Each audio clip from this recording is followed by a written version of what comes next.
Hello everyone, welcome to my channel Psycho Study. I am Nishu Rawal and in this channel you will get the informative and comprehensive videos of psychology honor courses of IGNOU, and I hope that you will like the content. So before jumping to the video, don't forget to subscribe to my channel and hit the bell icon. तो last video में हमने PPCC 102 biopsychology की unit 1 में methods to study biopsychology के 4 methods cover कर लिए थे और आज हम नेक्स्ट 4 मेथड्स कवर करेंगे और इसी के साथ ये यूनिट इधर कवर हो जाएगी। तो स्टार्ट करते हैं 5th मेथड केमिकल स्टिमुलेशन से। Chemical stimulation, there are various ways to chemically stimulate the brain and make lesions. बहुत सारे डिफरेंट तरीके होते हैं जिसके हम केमिकली ब्रेन को स्टिमुलेट कर सकते हैं। लास्ट हमने पढ़ा था इलेक्ट्रिकली स्टिमुलेशन, जिसमें हम इलेक्ट्रिक शॉक्स देते हैं और इलेक्ट्रोड्स का यूज़ करते हैं ब्रेन को स्टिमुलेट करने के लिए, और इसमें हम केमिकल्स का यूज़ करते हैं ब्रेन को स्टिमुलेट करने के लिए। Drugs can be given by injection और by inserting a tube into the stomach directly और इनटू अ वेन और fatty tissue in the body. अब केमिकल्स में हम ड्रग्स का यूज़ करते हैं, रेडियो एक्टिव ड्रग्स और दूसरे ड्रग्स का यूज़ करते हैं। उन्हें हम या तो डायरेक्टली इंजेक्शन देते हैं या फिर स्टमक में कोई ट्यूब डालते हैं या फिर हम नसों में वेन्स में कोई भी ड्रग हम इंजेक्ट करते हैं, और fatty tissues in the body के फैटी टिश्यूज़ में। The chemical activity of the brain can be assessed by using various techniques. हमारी ब्रेन की केमिकल एक्टिविटी को असेस किया जाता है, उसको रिकॉर्ड करा जाता है। डिफरेंट टेक्निक्स का यूज़ करते हैं इस मेथड में, जिसमें फर्स्ट है डिऑक्सी ग्लूकोज टेक्निक, जिसे 2DG टेक्निक भी बोलते हैं। 2DG is a radioactive drug and when this drug is injected in the animal the researcher waits till it is absorbed by the brain. 2DG एक radio active drug है जिसे 2-डिऑक्सी glucose technique इस पूरी process को कहते हैं, और 2DG एक रेडियो एक्टिव ड्रग है और ये एक इन्वेसिव मेथड है। इन्वेसिव क्योंकि कुछ इंजेक्ट हो रहा है, इसलिए हम इसमें एनिमल्स का यूज़ करते हैं और इस ड्रग को एनिमल को दिया जाता है और उसके बाद रिसर्चर्स वेट करते हैं कि जब तक पूरी तरीके से एनिमल का ब्रेन इस रेडियो एक्टिव ड्रग को एब्जॉर्ब ना कर ले, जब तक रिसर्चर्स वेट करते हैं। Thereafter the animal is killed and the brain is removed and slices are made. उसके बाद जानवर के ब्रेन को निकाला जाता है और उस ब्रेन की स्लाइसेस बनाई जाती हैं ताकि हम उसे अलग अलग स्टेन डाल करके अलग अलग केमिकल्स का यूज़ करके उसके ऊपर रिसर्च कर सकें। Autoradiography is conducted, that is the slices are coated with photographic emulsion, these are then developed as a film. Autoradiography की जाती है। इसके बाद ऑटो रेडियोग्राफी क्या होता है, इसमें जितनी भी स्लाइसेस हमने कट करी हैं ब्रेन की, उन पे फोटोग्राफिक इमल्जन से कोट किया जाता है। उन स्लाइसेस को फोटोग्राफिक इमल्जन से कोट करते हैं।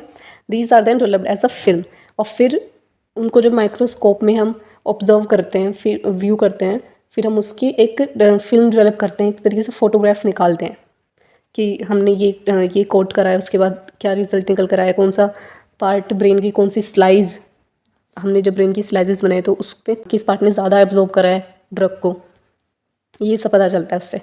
Neurons that have taken the drug appear like black spots on the slide. जो फिल्म डेवलप होती है, जो फोटोग्राफ्स आती है, उससे हमें क्या पता चलता है कि जिन भी न्यूरॉन्स ने ड्रग को ज़्यादा एब्जॉर्ब करा है वो डार्क स्पॉट्स यानी कि ब्लैक स्पॉट्स की तरह उस फोटोग्राफ्स में अपीयर होंगे। वो ऐसे दिखेंगे कि और पूरा पार्ट अलग है, पूरी स्लाइस अलग है, बट जिन पार्ट्स ने उस रेडियो एक्टिव ड्रग को एब्जॉर्ब करा है वो ब्लैक स्पॉट्स की तरह नजर आएंगे। तो ये हो गया डिऑक्सी ग्लूकोज टेक्निक। अब दूसरी टेक्निक है, इसी मेथड में दूसरी टेक्निक है cerebral dialysis. A tube is inserted into the animal's brain. एक एनिमल के ब्रेन में ट्यूब इंसर्ट की जाती है। Then animal is engage in an activity and the neurochemicals released while the animal is active are collected and analysed using the chromatograph. पिछली activity में क्या था, पिछली टेक्निक में क्या था कि हम ब्रेन को बाहर निकालते हैं, एनिमल की बॉडी से ब्रेन को बाहर निकालते हैं, फिर उसकी स्लाइसेस करते हैं, फिर हम ऑब्जर्वेशन करते हैं। इसमें क्या है कि हमने जैसे ही ट्यूब इंसर्ट करी है, पहले एनेस्थीसिया दिया एनिमल को, उसके बाद उसकी ब्रेन में ट्यूब इंसर्ट करी है, फिर जब ट्यूब इंसर्ट करी उसके बाद हम वेट करते हैं कि कब वो एनेस्थीसिया के असर से बाहर आएगा, और जैसे वो असर से बाहर आएगा वो नॉर्मल अपनी जितनी भी एक्टिविटीज़ है वो सब करता है वो एनिमल, और उसके बाद हम क्रोमेटोग्राफ का यूज़ करके जितनी भी उसके बिहेवियर में जो भी चेंजेस आए हैं, जितना भी कुछ हुआ है, उस ट्यूब के इंसर्ट करने के बाद उन सारी एक्टिविटीज़ को ऑब्जर्व किया जाता है, एनालाइज करते हैं। In vivo voltammetry is another technique, यही दूसरी टेक्निक है in vivo voltammetry, that is use to record the neurochemicals released in the animals when they are actively involve in some activity. इस technique में क्या होता है, इस टेक्निक में हम रिकॉर्ड करते हैं वो सारी एक्टिविटीज़, जितने भी जो भी न्यूरोकेमिकल्स रिलीज होते हैं हमारे उस एनिमल के ब्रेन में, जिसके ब्रेन में ट्यूब इंसर्ट करी गई है उसकी ब्रेन में, जब वो काम करता है, कोई भी एक्टिविटी करता है, तब कौन कौन सी न्यूरोट्रांसमीटर्स, न्यूरोकेमिकल्स रिलीज होते हैं, उन सबको रिकॉर्ड करते हैं। अब 2 प्रोसेसेस हैं, इसमें फर्स्ट है इम्यूनोसाइटोकेमिस्ट्री। ये क्या प्रोसेस है? Is a process which helps to locate the presence of neuroproteins in the brain. इस प्रोसेस में हमें पता चलता है, ये प्रोसेस हमें हेल्प करती है कि हम ब्रेन में जो भी न्यूरोप्रोटीन्स हैं वो किस जगह पर लोकेट कर रहे हैं, कहाँ पर न्यूरोप्रोटीन्स हैं हमारे ब्रेन में, इस सब की लोकेशन हमें पता चलती है इस प्रोसेस से। Microiontophoresis is a process that involves ejection of charged molecules used to apply drugs or chemical to nerve cells. It helps to locate the specific receptors to which the neurotransmitter respond. ये process क्या है? इस process में हम charged molecules को eject करते हैं, निकालते हैं किसी भी ड्रग्स में से, या फिर जो भी सॉल्यूशन हमारे पास, जो भी ड्रग है उसमें से हम चार्ज्ड मोलिकल्स को निकालते हैं, फिर हम उसे नर्व सेल्स में, हमारे ब्रेन की नर्व सेल्स में, जिस पे भी हम एक्सपेरिमेंट कर रहे हैं, जो भी एनिमल है उसमें, उसके नर्व सेल्स में इंजेक्ट करते हैं। चार्ज मॉलिकल्स को हम पहले ड्रग्स में से निकालते हैं, फिर थोड़ी सी क्वांटिटी में हम उसे इंजेक्ट करते हैं एनिमल के ब्रेन में। It helps to locate the specific receptors to which the neurotransmitter respond. Each neurotransmitter responds to its specific receptor during a synapse. अब एक न्यूरोट्रांसमीटर एक स्पेसिफिक रिसेप्टर को ही रिस्पॉन्ड करता है। हमारे ब्रेन में बहुत सारे न्यूरोट्रांसमीटर्स है और हर न्यूरोट्रांसमीटर एक पर्टिकुलर एक रिसेप्टर को रिस्पॉन्ड करता है, वो उसके अलावा किसी को रिस्पॉन्ड ही नहीं करता। तो ये टेक्निक क्या करती है, इस प्रोसेस में क्या होता है कि हमें पता चलता है कि कौन सा रिसेप्टर कौन से न्यूरोट्रांसमीटर को रिस्पॉन्ड कर रहा है, कौन सा न्यूरोट्रांसमीटर कौन से रिसेप्टर को रिस्पॉन्ड कर रहा है। तो ये भी इधर हमने कवर कर लिया। अब नेक्स्ट सिक्स्थ मेथड है स्टेरोटैक्सिक लीजन कि स्टेरोटैक्सिक लीजन मेथड हम इसमें पढ़ेंगे। This technique is used when ablation is not possible for tiny structures located below the surface of the brain. This technique is used to damage a structure in the interior of the brain. इस technique का use तब किया जाता है जब हम ablation method use नहीं कर सकते। एब्लेशन मेथड हम यूज़ कर सकते हैं जब हमें ब्रेन के जब हमें सिर्फ ऊपर से कोई एब्लेशन टेक्निक करनी होती है, या कोई भी लीजन बनाना होता है ब्रेन के सरफेस पे। बट अगर हमें काफ़ी डीप कोई लीजन बनाना है तो उसके लिए हमें स्टेरोटैक्सिक लीजन का यूज़ करना पड़ता है। जब एब्लेशन मेथड का हम यूज़ नहीं कर सकते तब हम स्टेरोटैक्सिक लीजन मेथड का यूज़ करते हैं। This technique use to damage the structure in the interior of the brain. Brain के इंटीरियर में जो स्ट्रक्चर अगर हम उसे डैमेज करना चाहते हैं तब हम इसे यूज़ करते हैं। अब इसमें क्या किस तरीके से प्रोसेस होती है? First and foremost it is important to identify which part of the brain needs to be investigated. सबसे पहले हमें ये आइडेंटिफाई करना होता है कि हम कौन से पार्ट को इन्वेस्टिगेट करना चाहते हैं। This stereotactic atlas helps to locate the exact point of the brain where the surgery has to be done. और stereotactic atlas एक इंस्ट्रूमेंट है। stereotactic atlas हमें क्या हेल्प करता है? हमें पता चलता है कि हम किस पार्ट को, जो भी पार्ट जिस भी पार्ट पे हम इन्वेस्टिगेशन करना चाहते हैं, जो भी पार्ट हमने डिसाइड करा है उसको लोकेट करता है, उसको ढूंढता है कि वो किधर, उसकी लोकेशन बताता है। Second, then the animal's head is placed in the head holder of the stereotactic apparatus. Stereotactic apparatus हमने लास्ट वीडियो में देखा था कि कैसा दिखता है और उसमें किस तरीके से एनिमल के ब्रेन को प्लेस करा जाता है। तो जब हम लोकेशन ढूंढ लेते हैं कि हमें किस पार्ट पर इन्वेस्टिगेशन करनी है, उसके बाद हम एनिमल के ब्रेन को स्टेरोटैक्सिक apparatus के हेड होल्डर में रखते हैं उसके ब्रेन को। Then the electrode holder is used to insert the electrode or cannula in the brain. उसके बाद जब उसका हेड, एनिमल का हेड होल्डर में होता है, उसके बाद हम इलेक्ट्रोड का यूज़ करते हैं। इलेक्ट्रोड या फिर कोई भी कैन्यूला मीन्स कोई भी ग्लास ट्यूब हम इलेक्ट्रोड होल्डर की मदद से उसके ब्रेन में इंसर्ट कर देते हैं। Fourth, the electrode can be implanted permanently and when the animal comes out of the effect of anaesthesia behaviour is monitored. When the study is over, the animal is given anesthesia again and electrode is removed and the animal recovers from it. पहले क्या होता है कि पहले जब हमने animal के brain में, पहले हमने उससे एनिमल को एनेस्थीसिया दिया, फिर उसके ब्रेन में कोई भी कैन्यूला या फिर कोई भी इलेक्ट्रोड इंसर्ट करा। उसके बाद जब उस एनेस्थीसिया के असर से जब वो बाहर आता है, उसके बाद हम उसके बिहेवियर को नोट करते हैं कि क्या क्या बिहेवियर में चेंज आया है, उस सबको नोट करते हैं, रिकॉर्ड करते हैं, ऑब्जर्व करते हैं। उसके बाद अगर हम चाहें तो उसे परमानेंटली उस इलेक्ट्रोड को उसके ब्रेन में इम्प्लांट करके रख सकते हैं, या फिर जब हमारी स्टडी ख़त्म हो जाए, हमने सारी ऑब्जर्वेशन कर लिया, उसके बाद हम एनिमल को दोबारा से एनेस्थीसिया देते हैं, उसके ब्रेन से इलेक्ट्रोड रिमूव करते हैं और फिर एनिमल दोबारा से उससे रिकवर हो जाता है। तो ये हो गई स्टेरोटैक्सिक लीजन। अब नेक्स्ट 7th मेथड है न्यूरो इमेजिंग। न्यूरो इमेजिंग क्या है? Brain imaging is known as neuroimaging. जब हम ब्रेन की इमेजिंग करते हैं, ब्रेन के स्ट्रक्चर या फिर उसके फंक्शन को इमेज के थ्रू रिसर्च करते हैं, उसको निकालते हैं, तब हमें उससे क्या बोलते हैं? न्यूरो इमेजिंग, क्योंकि हम ब्रेन की इमेजिंग करें। Structural imaging methods are use to image the structure of the brain. Structural imaging क्या है? ब्रेन की स्ट्रक्चरल इमेजिंग मीन्स कि हम ब्रेन के स्ट्रक्चर को इमेज करें कि क्या स्ट्रक्चर है, कौन सा पार्ट किधर है, कैसा दिखता है, वो सब। These procedures help to diagnose any injury और disease in the brain as tumour. जब हम स्ट्रक्चर को देखते हैं तो हमें ये भी पता चलता है कि कौन सा स्ट्रक्चर अलग है, कौन सा ट्यूमर है। इस प्रोसीजर से हमें पता चल जाता है कि ब्रेन में कोई भी इंजरी है, कोई भी डिसीज़ है, कोई भी ट्यूमर है, उस सब का हम डायग्नोज कर सकते हैं स्ट्रक्चरल इमेजिंग में। Second, functional imaging.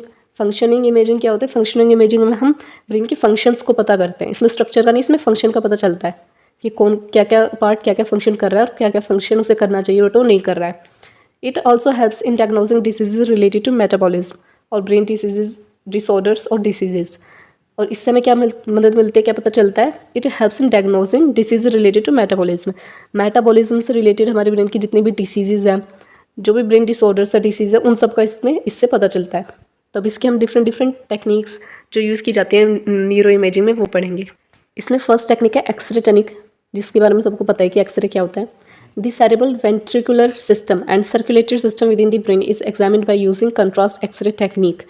हमारे ब्रेन के सेरेब्रल वेंट्रिकुलर सिस्टम को और जितना भी सर्कुलेटरी सिस्टम है हमारे ब्रेन का, उस सब को हम इसमें एग्जामिन करते हैं कंट्रास्ट एक्सरे टेक्निक। अब कंट्रास्ट के बारे में तो पता ही होगा, जब अलग अलग चीज़ होता है कि कोई बहुत डार्क है तो दूसरी चीज़ बहुत लाइट है।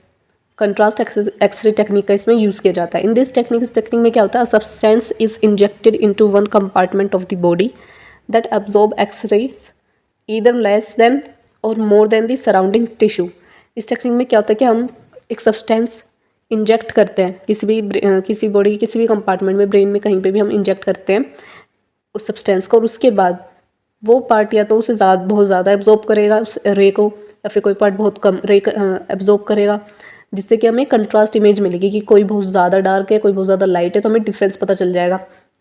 This creates a contrast during X ray photography. ये कंट्रास्ट क्रिएट करता है कि कोई इमेज बहुत ज़्यादा डार्क हो सकती है, कोई पार्ट बहुत ज़्यादा लाइट हो सकता है, तो हमें कंट्रास्ट इमेज मिल जाती है एक्सरे फोटोग्राफी में। Neuroencephalography and cerebral angiography are two ways in which contrast X-ray are used. ये दो तरीके हैं जिनसे हम कंट्रास्ट एक्सरे को यूज़ करते हैं। The former is a very old radiographic technique to examine the brain. Former एक टेक्निक है, लेकिन ये बहुत पुरानी रेडियोग्राफिक टेक्निक है जो यूज़ की जाती थी ब्रेन को एग्जामिन करने के लिए। Cerebral angiography are most useful for localising vascular damage and help to detect any tumour. Cerebral angiography technique, ये जो तरीका है जिससे हम कंट्रास्ट एक्सरे निकालते हैं, इसमें हमें क्या पता चलता है कि वेस्कुलर डैमेज की लोकेशन हमें पता चलता है कि किधर वेस्कुलर डैमेज है और ट्यूमर है या नहीं है, फिर किधर है। इस सब के बारे में हमें इस टेक्निक से, इस तरीके से जब हम कंट्रास्ट एक्सरे करते हैं तो हमें पता चल जाता है। The conventional X ray didn't help much in observing the neural activity of the patient suffering from stroke और neurological disorders.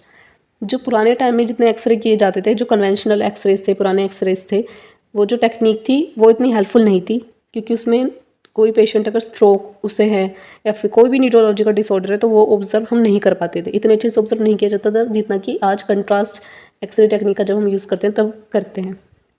It only provide information about the structures that observed the X ray. उसमें हमें क्या पता चलता था जो कन्वेंशनल एक्सरे थे कि सिर्फ क्या स्ट्रक्चर है, जो भी ब्रेन का पार्ट एक्सरेज कंज्यूम कर रहा है, अब्जॉर्ब कर रहा है, उसका क्या स्ट्रक्चर है, सिर्फ इतना उसमें पता चलता था। नेक्स्ट टेक्निक है computerised tomography, CT scan. This is an X ray technique used along with the computer that helps to view the structures of the body and the brain. ये भी एक एक्सरे टेक्निक है, बट इसमें क्या होता है कि हम कंप्यूटर का भी यूज़ करते हैं। एक्सरे भी यूज़ होता है और कंप्यूटर भी यूज़ होता है, ताकि हम बॉडी के किसी भी पार्ट को या फिर ब्रेन के पूरे स्ट्रक्चर को हम पता लगा सकें। ये भी एक स्ट्रक्चरल इमेजिंग है। There is a huge cylindrical ring in which the person lies down. The X ray is passed from one side and the X ray detector is placed on the other side of the patient's head.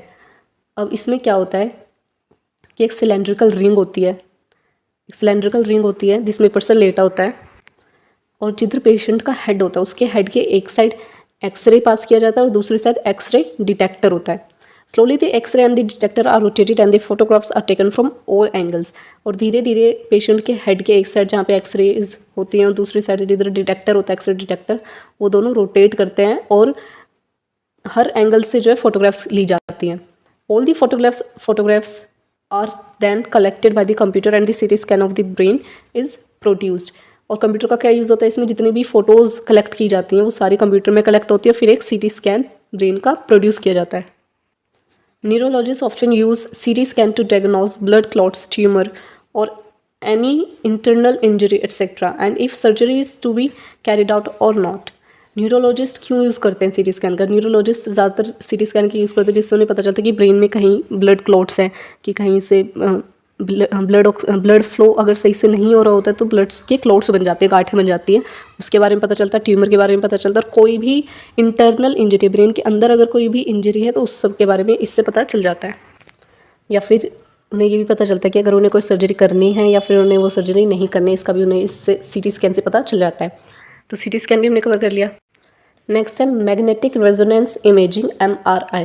This technique is used when detailed picture of the patient's brain is to be investigated. जब हमें patient के brain की एक detail photograph चाहिए होती है या फिर इमेज चाहिए होती है, उस टाइम पर हम इस टेक्निक का MRI का यूज़ करते हैं। This technique uses a strong magnetic field to gather images of the brain in frontal and horizontal planes. जब ये टेक्निक इस तरीके से यूज़ होती है कि मैग्नेटिक फील्ड का ये यूज़ करते हैं, हमारे ब्रेन के आसपास ब्रेन के सरफेस पे मैग्नेटिक फील्ड यूज़ की जाती है और उससे इमेजेस ली जाती हैं कि मैग्नेटिक फील्ड्स लगाई जाती है, फिर इमेजेस ली जाती हैं और फ्रंटल और हॉरिजॉन्टल प्लेन्स में। Unlike CT scan it provides more detail and clear picture of the brain. सीटी स्कैन्स में इतनी क्लियर पिक्चर्स नहीं दिखती, सिर्फ स्ट्रक्चर पता चलता है ब्रेन का, और इसमें क्लियर पिक्चर हमें मिलती है, हर एक पार्ट की clear picture. It helps to know the blood oxygen flow to the different areas of the brain that are active. जितने भी ब्रेन के पार्ट्स एक्टिव हैं उन सब में ब्लड ऑक्सीजन फ्लो, उनके ब्लड में कि हमारे ब्रेन में जितना ब्लड फ्लो हो रहा है वो अच्छे से हो रहा है, ऑक्सीजन फ्लो अच्छे से हो रहा है या नहीं हो रहा है, इस सब के बारे में हमें पता चलता है। The resolutions of the image are high and changes are recorded as they occur in real time. अब रिजोल्यूशन मीन्स क्या? MRI में रिजोल्यूशन ऑफ इमेजेस मीन्स कि जब हमने MRI में हमने एक इमेज ली ब्रेन की, उसके बाद हमने दूसरी इमेज ली, दो इमेजेस के बीच का टाइम जितना ज़्यादा कम होगा उतनी ज़्यादा रिजोल्यूशन हाई होगी। कि एक इमेज हमने ली, उसके बाद हमने दूसरी इमेज ली, वो इतने कम टाइम में ली कि उसमें अगर कोई भी चेंज हुआ है तो हमें पता चल जाता है कि इतनी देर में हमारे ब्रेन में ये चेंजेस हो रहे हैं, इतनी देर में ये चेंजेस हो रहे हैं। जितना कम टाइम लगेगा दूसरी इमेज लेने में उसे बोलते हैं रिजोल्यूशन। और MRI में रिजोल्यूशन बहुत ज़्यादा हाई होती है। The resolutions of the images are high and changes are recorded as they occur in real time. It is safe as no injection is given to the patient. ये non invasive technique है, इसमें कोई भी injection patient को नहीं दिया जाता, इसलिए कम्प्लीटली सेफ है। फोर्थ है positron emission tomography PET। It helps to detect the changes in the metabolic activity taking place in the brain. Brain में जितनी भी मेटाबॉलिक एक्टिविटीज़, जितनी भी चेंजेस आ रहे हैं मेटाबॉलिक एक्टिविटीज़ में, उन सबको डिटेक्ट करती है, उन सबका पता लगाती है। It doesn't provide any structural information about the brain, rather it provides images of the brain activity that is functional brain imaging. अब तक हमने जो पढ़ा था वो था स्ट्रक्चरल इमेजिंग, कि स्ट्रक्चर क्या है ब्रेन का, हमें वो पता चलता था उन सब टेक्निक से। ये एक फंक्शनल इमेजिंग टेक्निक है, इसमें हमें ब्रेन का स्ट्रक्चर नहीं, इसमें हमें ब्रेन का फंक्शन पता चलता है कि ब्रेन के फंक्शन किस तरीके से हो रहे हैं, सही हो रहे हैं या नहीं हो रहे हैं। जैसे इसमें मेटाबॉलिक एक्टिविटीज़ का पता चलता है कि उसमें क्या क्या चेंजेस आए हैं। It is an invasive method where an injection of radioactive 2DG is given to the patient। ये एक इन्वेसिव मेथड है क्योंकि हम इसमें कुछ इंसर्ट कर रहे हैं। हम एक 2DG रेडियो एक्टिव हमने पहले पढ़ लिया है, उसको उस रेडियो एक्टिव को हमें पेशेंट को देना होता है, पेशेंट में इंजेक्ट करा जाता है वो radio active. When it is absorbed by the patient is given a task to do। While doing the task recordings are made। 2DG radio active जब पेशेंट को दिया जाता है उसके बाद क्या होता है कि हम ऑब्जर्व करते हैं कि इस रेडियो एक्टिव को देने के बाद पेशेंट में क्या क्या उसके ब्रेन में चेंजेस आए, उसकी एक्टिविटीज़ में क्या चेंजेस आए, मेटाबॉलिक एक्टिविटीज़ में क्या चेंजेस आए, ये सब रिकॉर्डिंग की जाती है। The images recorded show which part of the brain was actively involve in the task. Radio active देने के बाद पेशेंट जो भी टास्क करता है उसके बाद जितनी भी इमेजेस प्रोड्यूस की जाती है उससे क्या पता चलता है कि रेडियो एक्टिव देने के बाद जो टास्क हुआ था उसमें कौन सा पार्ट कितना इन्वॉल्व था, यह हमें इससे पता चलता है। PET scans use radioactive chemicals with a short shelf life made in cyclotron, a device to accelerate charged atomic और सब एटॉमिक पार्टिकल्स। पीईटी स्कैन में जो रेडियो एक्टिव यूज़ किए जाते हैं उनकी शेल्फ लाइफ काफ़ी कम होती है। मींस अगर उसे हम पेशेंट के ब्रेन में इंजेक्ट करते हैं तो थोड़े टाइम के बाद वो अपना असर ख़त्म कर देते हैं, क्योंकि हम उसे थोड़ी क्वांटिटी में यूज़ करते हैं। और ये सब हम किस में करते हैं? साइक्लोट्रॉन। साइक्लोट्रॉन क्या है? Device to accelerate charge atomic और सब एटॉमिक पार्टिकल्स। साइक्लोट्रॉन एक डिवाइस है जिसमें हम जो भी हम रेडियो एक्टिव कोई भी ड्रग यूज़ कर रहे हैं, कोई भी केमिकल यूज़ कर रहे हैं, उसके सब एटॉमिक पार्टिकल्स और जितने भी एटॉमिक पार्टिकल्स हैं उन्हें चार्ज करते हैं, उन्हें एक्सेलरेट करते हैं। यानी कि उसने अपनी नीड के अकॉर्डिंग हम उस रेडियो एक्टिव को बना लेते हैं। It is an expensive technique, hence it is mostly available in research hospitals. ये बहुत एक्सपेंसिव टेक्निक है, हर कोई इसे अफोर्ड नहीं कर सकता, इस वजह से ये ज़्यादातर अवेलेबल रहती है सिर्फ रिसर्च हॉस्पिटल्स में जिधर रिसर्चेस की जाती हैं। अब नेक्स्ट है फंक्शनल एमआरआई, जिसे एफएमआरआई भी कहते हैं। It is less expensive and less risky technique than PET scan. जैसे हमने देखा था कि पीईटी स्कैन काफ़ी एक्सपेंसिव है और उसमें रेडियो एक्टिव भी इंसर्ट किया जाता है, तो वो काफ़ी एक्सपेंसिव भी है और रिस्की भी है। बट एफएमआरआई में ना काफ़ी एक्सपेंसिव भी नहीं है उसके मुकाबले, पीईटी स्कैन के मुकाबले ना तो ज़्यादा एक्सपेंसिव है ना ज़्यादा रिस्की है। FMRI primarily major changes in blood flow. FMRI में क्या होता है? एफएमआरआई में हम डिटेक्ट करते हैं, हमें पता चलता है कि ब्लड सर्कुलेशन, ब्लड फ्लो कैसा है हमारे ब्रेन में, क्या चेंजेस आ रहे ब्लड फ्लो की वजह से। Currently it is the most popular method to be used in cognitive neuroscience as well as for medical diagnosis. और ये सबसे ज़्यादा पॉपुलर मेथड है। न्यूरोसाइंस में भी इसका सबसे ज़्यादा यूज़ किया जाता है और मेडिकल डायग्नोसिस में भी इसका सबसे ज़्यादा यूज़ किया जाता है। नेक्स्ट है diffusion tensor imaging, DTI। It is a method that identifies those pathways along which water diffuses. ये मेथड क्या आइडेंटिफाई करता है? ये मेथड आइडेंटिफाई करता है उन सब पाथवेज का जिधर वाटर डिफ्यूजेस होता है, वाटर डिफ्यूज़ होता है। Water diffuses in the tracts. अब ट्रैक्ट्स क्या है? Bundle of axon. जब बहुत सारे एक्सोन एक साथ होते हो तो उसे बोलते हैं tract. Water diffuses in the tracts. DTI gives images of these major tracts. DTI सिर्फ हमें ये दिखाता है कि कौन से ट्रैक्ट्स है जिधर वाटर डिफ्यूज़ हुआ है। DTI determines the location and also the orientation of neural axons in the brain। DTI क्या पता लगाता है? DTI सिर्फ ये पता लगाता है कि न्यूरल एक्सोन्स किधर लोकेट है हमारी ब्रेन में, किस जगह पर एक्सोन लोकेट है। This method gives an idea of how the different areas of the brain are connected to each other. और इससे हमें सबसे बड़ी चीज़ क्या पता चलती है कि हमारे इस मेथड से हमें आइडिया मिल जाता है कि डिफरेंट एरियाज़ किस तरीके से, हमारे ब्रेन के डिफरेंट पार्ट्स, डिफरेंट एरिया किस तरीके से एक दूसरे से कनेक्टेड है, क्योंकि हमारे ब्रेन न्यूरॉन से, एक्सॉन से, इन्हीं से कनेक्टेड है। अब इस मेथड की लास्ट टेक्निक है transcranial magnetic stimulation, TMS। It is a technique that turns of a part of cortex by creating a magnetic field. इस टेक्निक में क्या होता है कि हम मैग्नेटिक फील्ड का यूज़ करते हैं। मैग्नेटिक फील्ड का यूज़ करके क्या करते हैं, हमारे ब्रेन के कॉर्टेक्स का किसी एक पार्ट को, जिधर भी मैग्नेटिक फील्ड यूज़ की जाती है, अप्लाई की जाती है, उसे इनएक्टिवेट करते हैं, उसकी फंक्शनिंग बंद कर देते हैं, वो काम करना बंद कर देता है। It is temporarily inactivates the neurons below the magnet. लेकिन ये टेम्पररी उसकी फंक्शनिंग को बंद करता है। अगर हमने ब्रेन का कोई एक पार्ट है, उस पर मैग्नेटिक फील्ड अप्लाई करी है, मैग्नेटिक फील्ड का यूज़ करके उस पार्ट के फंक्शनिंग को हम बंद कर देते हैं। जैसे वो पार्ट की फंक्शनिंग बंद होती है, बट ये टेम्पररी होता है। थोड़े टाइम बाद जब मैग्नेटिक फील्ड्स का जो असर है वो कम हो जाता है, फिर दोबारा से पार्ट फंक्शन करना स्टार्ट कर देता है। इससे हमें चेंज पता चलता है कि इसकी वजह से उस पार्ट की फंक्शनिंग जब हमने बंद कर दिया तो हमारे ब्रेन पे क्या क्या चेंजेस, हमारे बिहेवियर में क्या चेंजेस आए हैं। Researchers use TMS as a mapping technique. इससे एक मैपिंग टेक्निक की तरह यूज़ की जाता है। For instance when TMS coil is it placed on motor cortex and stimulating different regions along this cortical strip, muscle movements and twitches will be observed on the contralateral side of the body। अब इस technique में क्या करते हैं, पहले तो कि इसे मैपिंग टेक्निक की तरह यूज़ करते हैं TMS को। कैसे कि हमारे ब्रेन में अगर हमने कोई भी किसी भी एक पार्ट पे अगर हमने मैग्नेटिक फील्ड यूज़ करी, उसके फंक्शन को बंद कर दिया, फिर उससे हमें क्या पता चलेगा कि उस फंक्शन को बंद होने की वजह से उस पार्ट पे जब हमने मैग्नेटिक फील्ड यूज़ करके उसको इनएक्टिवेट कर दिया तो उससे हमारे बिहेवियर पे क्या चेंज पड़ा, कौन से पार्ट हमारे बॉडी के जो हैं जिन्हें हम फिजिकली हम देख सकते हैं कि इस पार्ट को हमने हर्ट करा है तो उससे हमारी आंखों की रोशनी चली गई या फिर हमारे हैंड मूवमेंट ब्लॉक हो गई हैं। तो ये क्या हो गया, मैपिंग टेक्निक की तरह हम इसे यूज़ करते हैं। अब एग्जाम्पल इधर दे रखा है, पहले हम ये समझ लेते हैं। यहाँ पर एक वर्ड है कॉन्ट्रोलेटरल। कॉन्ट्रोलेटरल क्या मीन्स अपोजिट। हमारे ब्रेन में दो हेमिस्फेयर है, राइट हेमिस्फेयर, लेफ्ट हेमिस्फेयर। हमारे ब्रेन का लेफ्ट हेमिस्फेयर हमारी राइट बॉडी को कंट्रोल करता है, राइट हैंड, राइट लेग, और राइट हेमिस्फेयर लेफ़्ट साइड को कंट्रोल करता है, लेफ़्ट आई, लेफ़्ट लेग, लेफ़्ट हैंड। तो ये हो गया कॉन्ट्रोलेटरल, कि हमारे ब्रेन के हेमिस्फीयर कॉन्ट्रोलेटरल वर्क करता है, अपोजिट कंट्रोल करते हैं। तो कॉन्ट्रोलेटरल, अब इसमें एग्जांपल क्या है कि मान लो सपोज़ कि कोई भी हमने टीएमएस को लिया कि हमारी ब्रेन में जो मोटर कॉर्टेक्स क्या, जो हमारी हैंड मूवमेंट्स को, लेग मूवमेंट्स को, इन सबको कंट्रोल करते हैं, उस मोटर कॉर्टेक्स को हमने ब्लॉक कर दिया, उस पर हमने मैग्नेटिक फील्ड डाली, उसे ब्लॉक कर दिया, और उसके साथ साथ दूसरे पार्ट्स भी स्टिमुलेट हुए होंगे। फिर हमें पता चलता है कि इससे हमारी मसल्स पे क्या अफेक्ट हुआ, कितनी क्या मसल मूवमेंट्स है, क्या ट्विचेज़ हैं, इन सबको हम ऑब्जर्व करेंगे कॉन्ट्रोलेटरल साइड। मान लो हमने लेफ्ट साइड पे मैग्नेटिक फील्ड डाली है तो हमारी राइट बॉडी अफेक्ट होगी उससे, और अगर राइट हेमिस्फेयर पे अगर मैग्नेटिक फील्ड हमने अप्लाई करी है तो हमारी लेफ्ट बॉडी कंट्रोल होगी, लेफ्ट बॉडी में अफेक्ट दिखेगा हमें। ये हो गया टीएमएस।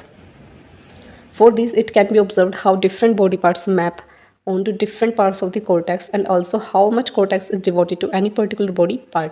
जैसे कि मैंने भी बताया कि मोटर कॉर्टेक्स पे हमने अगर मैग्नेटिक फील्ड डाली है तो उसका अफेक्ट हमारी बॉडी पर होगा। इससे ही इस टीएमएस टेक्निक से हमें ये पता चलता है कि हमारे ब्रेन का पर्टिकुलर पार्ट अगर अब वो ब्लॉक हो जाए तो उससे हमारी फिजिक पे कितना असर पड़ेगा। एक पर्टिकुलर पार्ट ब्रेन का वो किस एक फंक्शनिंग को कंट्रोल करता है, ये हमें इससे पता चलता है। The main disadvantage of TMS की एक डिसएडवांटेज है, is that it is not very effective in reaching the sub cortical structures. अब इसकी सबसे बड़ी डिसएडवांटेज क्या है कि कॉर्टेक्स के सब कॉर्टिकल स्ट्रक्चर पे नहीं इफेक्ट करता, वहाँ तक ये पहुँच ही नहीं पाता सब कॉर्टिकल स्ट्रक्चर के बारे में, इससे हमें कोई इन्फॉर्मेशन प्रोवाइड नहीं मिलती, कोई इन्फॉर्मेशन नहीं मिलती। तो ये इसकी डिसएडवांटेज है। तो इसी के साथ हमने टीएमएस भी कवर कर लिया और ये वाला मेथड भी हमने कवर कर लिया। अब इसके बाद सिर्फ एक लास्ट मेथड है, ये लास्ट मेथड है neuropsychological assessment. When we have to assess the amount of impairment in behavior or cognitive capacities after brain injury or damage, we use neuropsychological assessment procedure. ये इसका क्या यूज़ है, जब भी हमारे किसी पेशेंट के ब्रेन में कोई इंजरी हो गई, कोई डैमेज हो गया, उसके बाद बिहेवियर में क्या इम्पेयरमेंट है, क्या कमी है, उसके बारे में हमें पता चलता है, और कितनी अमाउंट में कमी है, कितने अमाउंट में इम्पेयरमेंट हुआ है, बिहेवियर में क्या क्या चेंजेस आए हैं, उसके बारे में, हमारी कॉग्निटिव कैपेसिटीज़ के बारे में क्या क्या चेंजेस आए किसी भी डैमेज के बाद या फिर किसी भी इंजरी के बाद, ये सब हमें न्यूरोसाइकोलॉजिकल असेसमेंट से पता चल जाता है। Various neuropsychological tests are employed to make an assessment of different cognitive function such as. अब बहुत सारे डिफरेंट अलग अलग तरीके के न्यूरोसाइकोलॉजिकल टेस्ट हैं, हर एज ग्रुप के लिए अलग अलग टेस्ट हैं, जिससे कि हमें डिफरेंट जो भी कॉग्निटिव फंक्शनिंग है, जितने भी मेंटल फंक्शनिंग है, जैसे कि लर्निंग, मेमोरी, इंटेलिजेंस एक्सेट्रा, इन सब के बारे में डिफरेंट टेस्ट है, तो वो हम आगे पढ़ेंगे। The test are administered, scored और evaluated and a complete mental status of the patient is taken. अब डिफरेंट न्यूरोसाइकोलॉजिकल टेस्ट है, उसे अप्लाई करा जाता है, फिर उनकी स्कोरिंग करी जाती है, उसे एवेल्युएट करा जाता है, यानी कि उसे पूरी तरीके से ऑब्जर्व करा जाता है। उसके बाद एक मेंटल स्टेटस किसी भी पेशेंट का, कि उसका आईक्यू कितना है, वो भी उसके किसी की पर्सन की पर्सनैलिटी, किसी के आईक्यू टेस्ट, इन सब के लिए न्यूरोसाइकोलॉजिकल टेस्ट हैं जो कि अप्लाई किए जाते हैं पेशेंट्स पे, और उसके बाद उनकी मेंटल स्टेटस पता लगा जाता है कि किसी पर्सन का आईक्यू कितना है, किसी पर्सन में क्या क्या उसके बिहेवियर में चेंजेस है, क्या क्या कॉग्निटिव चेंजेस हैं, उसकी लर्निंग में क्या अफेक्ट पड़ रहा है, मेमोरी में क्या अफेक्ट है, ये सब हमें different task, different neuropsychological test जब हम कंडक्ट करते हैं, एडमिनिस्ट्रेट करते हैं, जब हमें पता चल जाता है। These evaluations help in treating the patient with appropriate medical और rehabilitative procedure. इन टेस्ट से फ़ायदा क्या है? इन टेस्ट का फ़ायदा ये है कि इससे हमें एक तो ये पता चल जाता है कि ब्रेन में कितने इम्पेयरमेंट्स हुए, बिहेवियर में क्या क्या चेंजेस आए हैं। दूसरा, क्या मेडिकल प्रोसीजर हम आगे यूज़ करेंगे, ये भी हमें इन टेस्ट से पता चलता है, आगे क्या प्रोसीजर हमें यूज़ करना है, ये सब। The psychologist gather important information from the patient about the history of illness, the occurrence, severity, or any other factor that may help in getting a more accurate picture of the patient's problem. जब भी कोई psychology test किया जाता है तो सबसे पहला task होता है, सबसे पहला काम होता है केस हिस्ट्री लेना, कि कोई भी प्रॉब्लम है वो कितने टाइम से है, क्यों वो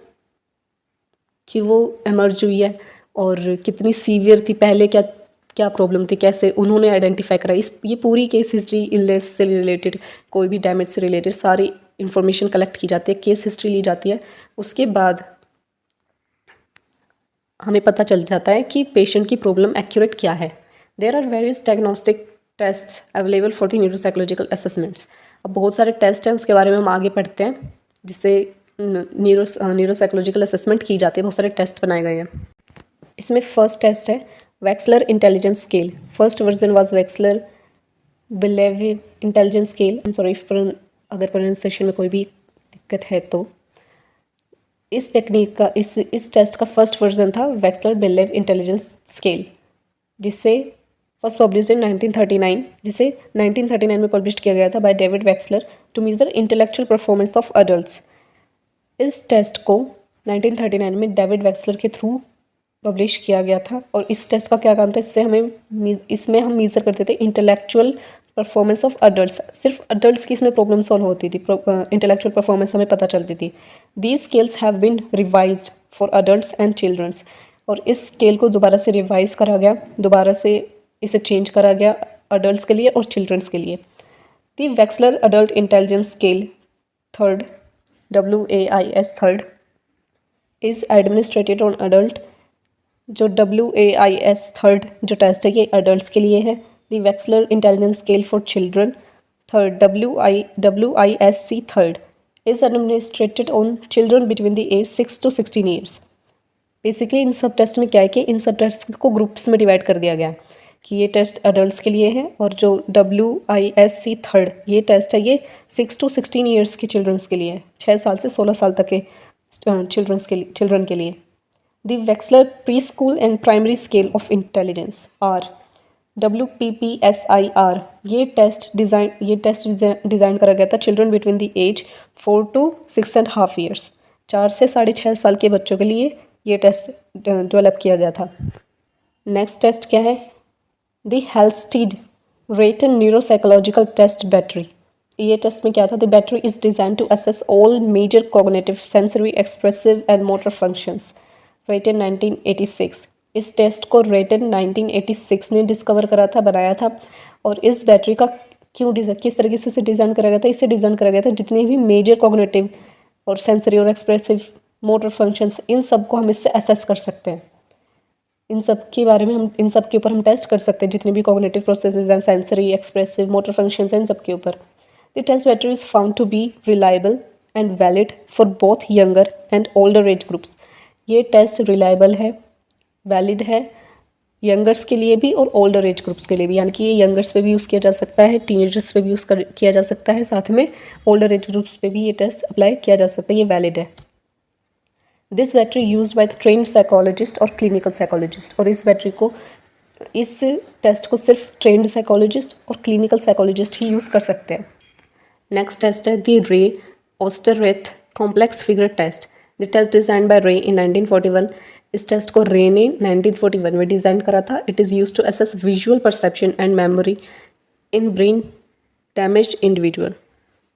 इस ब्रेन को किस तरीके से असेस किया जाता है और क्यों से यूज़ कर जाता है, हमारी जितनी भी विजुअल परसेप्शन है और जितनी भी विजुअल मेमोरी है वो हम इसमें रिकॉर्ड करते हैं, उसके बारे में पता चलता है।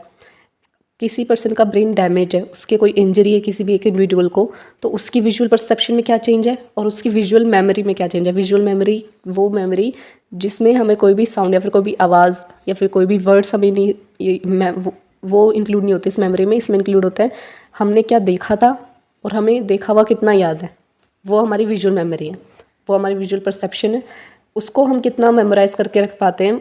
और एक ब्रेन डैमेज पर्सन जिसका ब्रेन में कोई भी इंजरी है, कोई भी डैमेज है, उसकी विजुअल मेमोरी पे क्या इफेक्ट पड़ा है, उस सब को हम इस टेस्ट से असेस करते हैं। It is one of the most use tools to assess constructional abilities. ये टेस्ट सबसे ज़्यादा यूज़ किया जाने वाला टेस्ट है और इसमें हमारी कंस्ट्रक्शनल एबिलिटीज़ जितनी भी हमारी कंस्ट्रक्शनल एबिलिटीज़ है और जितनी भी हमारी नॉन वर्बल मेमोरी है, non verbal memory, visual memory जितनी भी है, उन सब का टेस्ट हम इसमें करते हैं। Osterwith 1944 developed norms for children and adults with the age range for 4 to 15 years and 16 to 60 years of age. Osterwith ने 1944 में इस टेस्ट के लिए दोबारा से Osterwith ने 1944 में कुछ नॉर्म्स, कुछ रूल्स, स्टैंडर्ड्स बनाए थे चिल्ड्रंस के लिए और अडल्ट्स के लिए, जिनकी एज 4 से 15 ईयर्स है उन चिल्ड्रंस के लिए, और जिनकी एज 16 से 60 ईयर्स है उन अडल्ट्स के लिए कुछ नॉर्म्स, कुछ रूल रेगुलेशंस बनाए थे जिन्हें फॉलो करना इम्पोर्टेंट है। नेक्स्ट टेस्ट है the Luria Nebraska neuropsychological battery. It is a standardize battery 1986 में डेवलप्ड हुई थी of neuropsychological test found to be useful in diagnosing and treatment of brain damage और एनी ब्रेन डिसफंक्शन।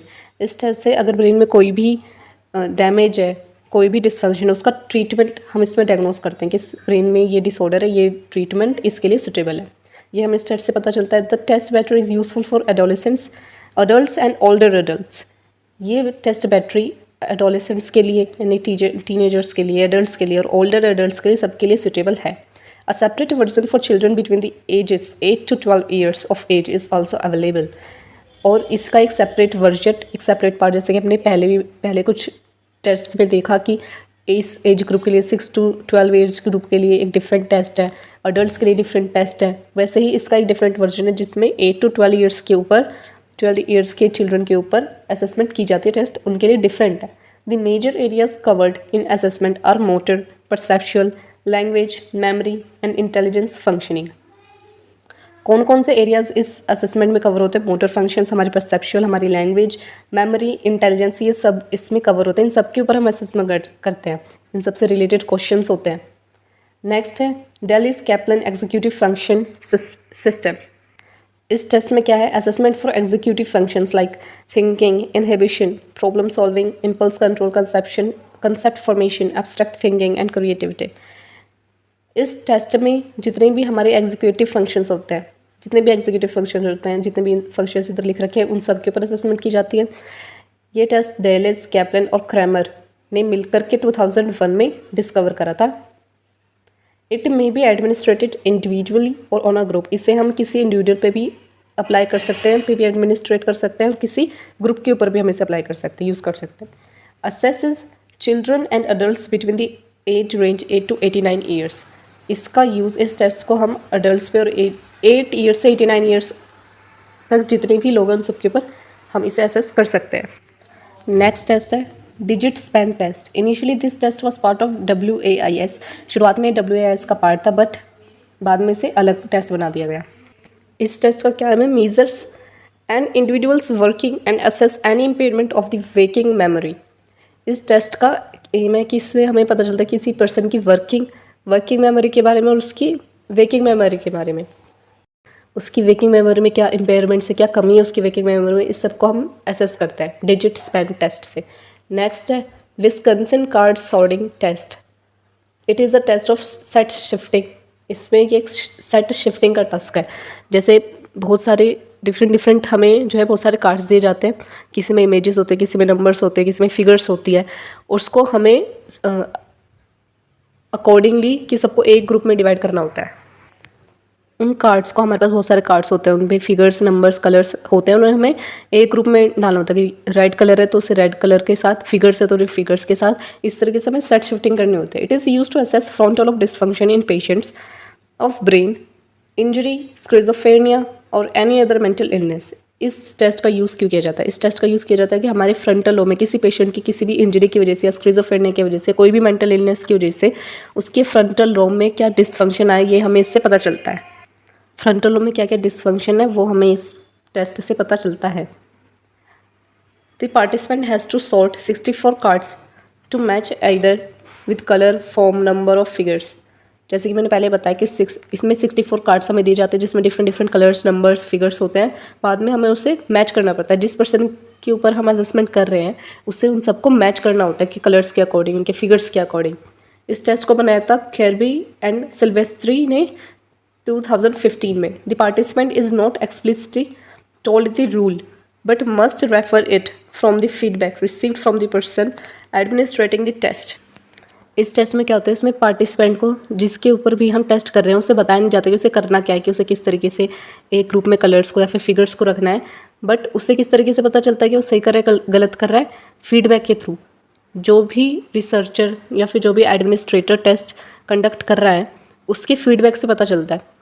और इससे हमें पता चलता है कि उस पर्सन का अपना मेंटल स्टेटस क्या है, कि उसे क्या लग रहा है, कि उसे क्या इस सिचुएशन में उसे किस तरीके से कार्ड्स को किन ऑर्डर्स में रखना है। तो ये हमें पता चलता है इस टेस्ट के थ्रू। नेक्स्ट है डिकोटिक लिसनिंग टेस्ट। इस टेस्ट में क्या होता है? Dichotic means, di means 2, otic means ear, test is non invasive test, ये एक नॉन इन्वेसिव टेस्ट है सबसे पहले तो. Initially use to investigate selective attention but later use to assess hemispheric lateralisation of language ability.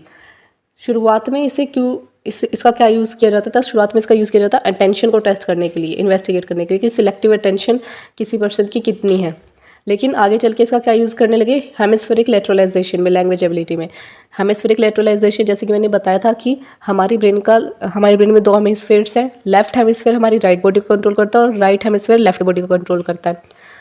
तो ये है hemispheric लेटरलाइजेशन. हम इस टेस्ट से पता लगाते हैं कि हमारे ब्रेन में हमारा लेफ्ट हेमिस्फेयर लैंग्वेज को, वर्ड्स को ज़्यादा प्रेफर करता है, उसको याद रखता है, या फिर जो म्यूज़िक है, जितने भी नॉन वर्बल मेमोरी है, उसको याद रखने की कोशिश करता है. इस सब का हम इस टेस्ट में हमें पता चल जाता है कि हमारे ब्रेन का कौन सा पार्ट, कौन सा हेमिस्फेयर किस चीज़ के लिए रिस्पॉन्सिबल है लैंग्वेज में. इन दी स्टैंडर्ड डायकोटिक लिसनिंग टास्क, एक स्टैंडर्ड डायकोटिक लिसनिंग टास्क में जब हम ये टेस्ट कंडक्ट कर रहे थे तो उस टाइम पे क्या होता है? A participant is simultaneously presented with two different auditory stimuli through earphones. तो एक पर्सन होता है, उसको ईयरफोन्स में, दोनों ईयरफोन्स में अलग अलग साउंड दी जाती है. एक में नंबर्स हो सकते हैं, दूसरे में म्यूजिक हो सकता है. Based on the instructions given by the experimental results are concluded for the test. और जो भी एडमिनिस्ट्रेटर है वो जिस तरीके से भी इंस्ट्रक्शंस प्रोवाइड कराता है, जो भी इंस्ट्रक्शन देता है, उसके कंक्लूजन पे हमें पता चलता है कि किसी पर्सन की लैंग्वेज एबिलिटी क्या है, क्या उसके हेमिस्फेयर्स की एबिलिटी है. ये होता है डिकोटिक लिसनिंग टेस्ट में. तो इसी के साथ मेथड्स, साइकोलॉजी, बायोसाइकोलॉजी में जितने भी मेथड्स यूज़ किए जाते हैं बिहेवियर को स्टडी करने के लिए, वो सब हमने कवर कर लिया. अब लास्ट स्लाइड एक बच रही है. लास्ट टॉपिक है रिसर्च एथिक्स इन बायोसाइकोलॉजी. जैसे कि हमने पढ़ा था कि कुछ एथिक्स होते हैं जिनको फॉलो करना बहुत ज़रूरी होता है रिसर्चेस में. वो एथिक्स क्या क्या हैं, ये भी क्वेश्चन काफ़ी चांसेस हैं इसके कि एग्जाम में आए. Guidelines have been provided by American Psychological Association and Indian Council of Medical Research. दो एसोसिएशन है, एक अमेरिकन साइकोलॉजिकल एसोसिएशन और दूसरे Indian Council of Medical Research, for guidance to the researcher while conducting research with human and animal participants. Human और animal participants पे जब भी कोई रिसर्च की जाती है तो दो गाइडलाइंस, दो एसोसिएशन है जिनको की गाइडलाइंस को फॉलो करना इंपॉर्टेंट है. There are many investigations when one has to explore the parts and functions of the brain, how an incision could influence a particular behavior, how damage to a particular part of the brain could have a psychophysiological impact and so on. Researches में क्या होता है, अगर हम किसी person के brain में कोई भी रिसर्च कर रहे हैं, कोई भी इन्वेस्टिगेशन कर रहे हैं, तो कोई भी इंजरी हुई है, फिर कोई भी हमने लेजन बनाया उसके ब्रेन में, कोई भी एब्लेशन टेक्निक हमने यूज़ करी है, तो उससे किसी पर्सन के बिहेवियर पे क्या चेंज होता है, उसके फिजिक्स पे क्या चेंज आता है, उसके साइकोफिजियोलॉजिकल उस पर क्या इम्पैक्ट आता है, ये सब हमें पता चलता है. फॉर सच स्टडीज़, इस तरीके की स्टडीज़ जब हम किसी ब्रेन को कट कर रहे हैं, किसी ब्रेन के पार्ट को कट कर रहे हैं, स्लाइसेस बना रहे हैं, इन सब स्टडीज़ के लिए, as well as for studies where there are harm to the persons और where survival is at risk, जहाँ पे किसी पर्सन को बहुत ज़्यादा हार्म होने के चांसेस हैं और उसकी सर्वाइवल पे रिस्क है, ऐसी स्टडीज़ के लिए हम एनिमल्स को प्रेफर करते हैं. हम ह्यूमन्स पे ऐसे इन्वेस्टिगेशंस नहीं कर सकते, एनिमल्स पे करते हैं. When human participants are selected, then the consent is taken from the participants, the doctors treating him or her, therapist and the caregivers. जब भी कोई ह्यूमन पार्टिसिपेंट होता है तो उसके लिए उधर साथ में जब भी रिसर्च हो रही है तो साथ में केयर गिवर्स भी होते हैं, डॉक्टर्स भी होते हैं जो उसकी हेल्थ का ध्यान रखते हैं. Whenever it is felt that the experiment is disturbing the participant or negatively influencing his or her symptoms, then the experiment is immediately discontinued. अगर एक्सपेरिमेंट के दौरान कभी भी ऐसा लगता है कि इससे जो भी ह्यूमन पार्टिसिपेंट है उसकी लाइफ को काफ़ी हार्म हो सकता है या फिर उसकी साइकोलॉजिकल जो हेल्थ है वो काफ़ी डिस्टर्ब हो रही है, तो हम तुरंत ही एक्सपेरिमेंट को डिसकंटिन्यू कर देते हैं, उससे कंटिन्यू नहीं रह सकते, स्टडी उधर ही ख़त्म हो जाएगी. This is the last slide. When the effect of chemicals, radiation, etc. have to be examined on the body, then animals are considered for such studies. जब भी हम किसी केमिकल का, रेडिएशन का या फिर कोई भी ऐसी स्टडी करते हैं जिसमें हार्म हो सकता है, जैसे हमने पहले पढ़ा कि लाइफ को हार्म हो सकता है, सर्वाइवल रिस्क में होता है, तो उस टाइम पे हम एनिमल्स का यूज़ करते हैं. Hence animals are use for those experiments where human beings can not the participant. जब ह्यूमन पार्टिसिपेंट नहीं हो सकते वहाँ पे हम एनिमल्स का यूज़ करते हैं. We need to take care of animals during and after the study is over. जब तक स्टडी चल रही होती है, जब तक हम इन्वेस्टिगेशन रिसर्च कर रहे होते हैं और जब स्टडी ख़त्म हो जाती है उसके बाद भी हमें एनिमल्स का पूरा ख्याल रखना होता है। अगर और एनिमल्स के ऊपर भी रिसर्च जब की जाती है, अगर कोई हमें ऐसी रिसर्च करनी है जिसकी वजह से ह्यूमंस को बहुत ज़्यादा जिसकी ज़रूरत है, जिसकी वजह से जैसे कि कोविड है, अब कोविड वैक्सीन बनाने के लिए बहुत सारे एनिमल्स पे रिसर्च की गई होगी, बट वो इम्पोर्टेंट भी था। हम रिसर्च ऐसे किसी एनिमल पे नहीं कर सकते कि कुछ नहीं है चलो एक रिसर्च कर लेते हैं इसमें एक जानवर मर गया, नहीं।